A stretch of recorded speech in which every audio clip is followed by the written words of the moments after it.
Hello everyone. क्या है centre point? इसका हमारी लाइफ में क्या सिग्निफिकेंस है? होता क्या है ये एंकर पॉइंट, सेंटर पॉइंट?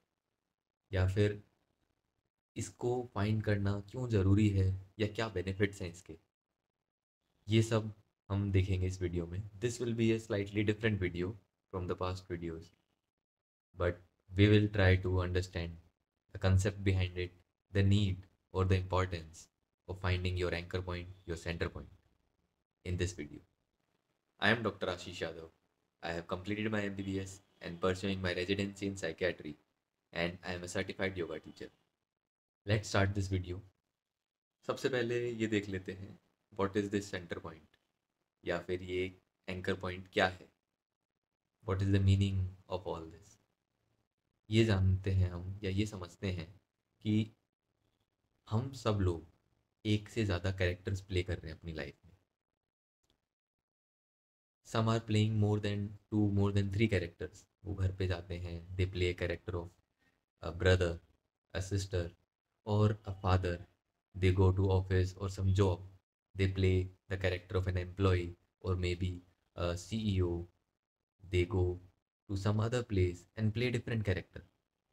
हर व्यक्ति अपने लाइफ में मल्टीपल कैरेक्टर्स प्ले कर रहा है, जिसमें उसकी मल्टीपल पर्सनैलिटी के एस्पेक्ट्स निकल रहे हैं, यूज आ रहे हैं। वो हर जगह एक कैरेक्टर प्ले नहीं कर सकता। हर जगह उसका एक अलग एस्पेक्ट, उसकी पर्सनैलिटी का, उसके माइंडसेट का एक अलग एस्पेक्ट यूज आ रहा है। जब वो एक फादर बन रहा है तो उसे एक अलग वे में अपनी पर्सनैलिटी को निकालना है, अपने वर्ड्स को बोलना है या बिहेव करना है, अपनी कॉन्शियसनेस का उस वे में यूज लेना है। जब वो एक फ्रेंड बन रहा है, या जब वो एक एम्प्लॉई है, या जब वो एक बॉस है अपनी कंपनी में, हर जगह उसका एक अलग कैरेक्टर है, अलग माइंडसेट है, अलग कॉन्शियसनेस है। बट जो उसका कोर पॉइंट है, जो उसका सेंटर पॉइंट है, वो एक ही है। वो अलग अलग कैरेक्टर्स प्ले कर रहा है, अलग अलग पर्सनैलिटीज़ में जा रहा है, खुद की ही डिफरेंट पर्सनैलिटीज़ को एक्सप्लोर कर रहा है। बट एट द एंड उसका जो कोर पॉइंट है, वो जब तक मेंटेन्ड है, अ पर्सन कैन प्ले और a person can live multiple personalities, multiple lifes. But अगर वो सेंटर पॉइंट, वो कोर पॉइंट अगर मूव हो गया, या वो किसी पर्सनैलिटी में, किसी बिहेवियर में, किसी इमोशन में इतना ज़्यादा चला गया कि वहाँ से वो सेंटर पॉइंट में नहीं आ पाया, then that person is lost. He will be in dilemma for most of his decisions, most of his life. क्योंकि अब वो अपने उस सेंटर, जो पॉइंट है उसका, जो उसका एंकर पॉइंट है, जहाँ पे वो हर बार घूम फिर के अपने उस कोर पे आ जाता है, जो उसकी पर्सनैलिटी का एक मेन एस्पेक्ट है, वहाँ पे अब वो नहीं आ पा रहा, या फिर हम कहें उसे आने में डिफ़िकल्टी हो रही है। तो उसे अपने हर डिसीजंस डाउटफुल लगेंगे, उसे अपना हर बिहेवियर, हम हर इमोशन जो है उसमें एक विकल्प मिलेगा, एक ऑप्शन मिलेगा। क्या मैं ऐसा करूँ? क्या मैं ऐसा करूँ? मैं ऐसा भी तो कर सकता हूँ, या मुझे ऐसा करना चाहिए। वो हमेशा डायलेमा में रहेगा, हमेशा परेशान रहेगा कि वो इस लाइफ को जिए या दूसरी लाइफ को जिए। हम इसे एक एग्जांपल से और इजीली समझ सकते हैं, एंड सबसे अच्छे एग्जांपल्स हमारे आसपास हैं, प्रकृति में हैं। हम देखते हैं डिफरेंट प्लैनेट्स हैं, वो एक सेंटर पॉइंट के अराउंड रिवॉल्व कर रहे हैं, उनका एक एक्सिस बना हुआ है। अर्थ है, उसका एक एक्सिस है, वो उसके अराउंड रिवॉल्व कर रही है। अगर उस एक्सिस से उस प्लेनेट को या उस अर्थ को निकाल दिया जाए तो सब गड़बड़ा जाएगा, एटमॉस्फेयर चेंज हो जाएगा, फ्लड्स आ जाएंगी, different different disasters and calamities आ जाएंगी। In short, life will not be possible.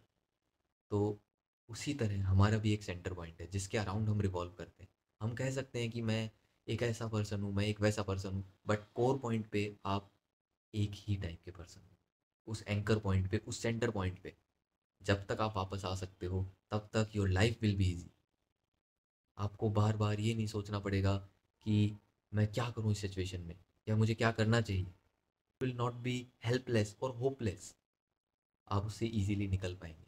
अगर कोई व्यक्ति आपको कुछ बोल देता है, या फिर आपका कोई झगड़ा हो जाता है, या हम कहें कोई ख़राब सिचुएशन आ जाती है, एक बैड मोमेंट आ जाती है, वो आप पे उतना इफेक्ट नहीं डालेगी अगर आपको आपका सेंटर पॉइंट पता है। You know who you are, you know where you have to go. घूम फिर के सारी बातें उसी जगह आ जाएंगी। जब तक आप अपने उस सेंटर पॉइंट से हिल नहीं रहे तब तक नथिंग, और I can say no person can affect your behaviour, your emotion और your inner mental wellbeing. But जैसे ही उस सेंटर पॉइंट से हम हिल जाते हैं या फिर हमें मेथड नहीं पता होता कि वहाँ पे आना कैसे है, कैसे उस कोर को वापस धारना है, तब वो सिचुएशन प्रॉब्लमेटिक हो जाती है। लोगों की बातों का, सिचुएशंस का, किसी ने कुछ कह दिया, किसी की लाइफ में कुछ हो गया, कोई इंसिडेंट हो गया, वो इतना हावी पड़ जाता है कि that person loses his well being. Different disorders जन्म ले लेते हैं, और ये चीज़ सिर्फ बैड सिचुएशंस या नेगेटिव इमोशंस, नेगेटिव इंसिडेंट्स के लिए नहीं है, इवन इन हैप्पी वंस। कई बार ऐसा होता है, कोई इतनी इतनी हैप्पी मोमेंट आती है, वो पर्सन उसी में खो जाता है, यूफोरिक हो जाता है, बस उससे निकल ही नहीं पा रहा है, तो वो पर्सन भी अपने सेंटर पॉइंट से डिविएट हो गया है। उसे भी ज़रूरत है वहाँ पे वापस आने की, अपने उस एंकर पे वापस आने की।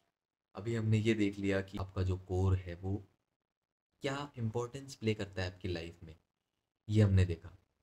हमने ये भी देखा कि कैसे ये आपके डिसीजंस को अफेक्ट करता है, कैसे आपकी मेंटल वेलबींग को मेंटेन रखता है। कोई एक इंसिडेंट, कोई एक दिन, कोई एक व्यक्ति या कोई एक चीज़ आपके बिहेवियर और इमोशन को तब तक अफेक्ट नहीं कर सकती जब तक आप उसे अलाउ ना करें। पर ये कॉन्फिडेंस या ये श्योरिटी तभी आती है जब आपको आपके बारे में पता है, you know your self very well. अब नेक्स्ट क्वेश्चन ये आता है कि सेंटर पॉइंट समझ तो आ गया, एंकर पॉइंट समझ आ गया, पर उसे ढूंढा कैसे जाए, कैसे उसको यूज़ लिया जाए? तो इसका आंसर सबसे सिंपल है। हम किसी भी चीज़ में बेटर तब होते हैं जब हम उसकी रेगुलर प्रैक्टिस करते हैं। We have to find and practice this method, जिससे हम अगर अपने सेंटर पॉइंट से डिविएट हो रहे हैं किसी सिचुएशन की वजह से, किसी पर्सन की वजह से, किसी चीज़ की वजह से, हम वापस उस पर आ सकें। हम अपने उस मेंटल वेलबींग को खोने की बजाय उस पर अपना कंट्रोल रख सकें। ये जो अपना माइंड है, इस पे इमोशंस का कंट्रोल नहीं, इससे इमोशंस को कंट्रोल किया जाए, इससे अपने वर्ड्स को या अपने बिहेवियर को कंट्रोल किया जाए। ये उल्टा नहीं होना चाहिए।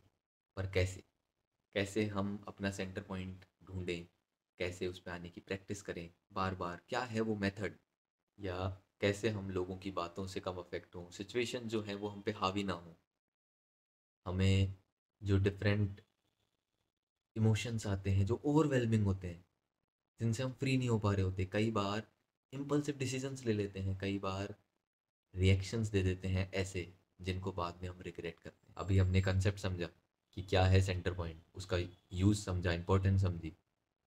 नेक्स्ट वीडियो में हम ये देखेंगे कि क्या सॉल्यूशन है, या फिर इसी डिस्कशन को कंटिन्यू करेंगे आगे।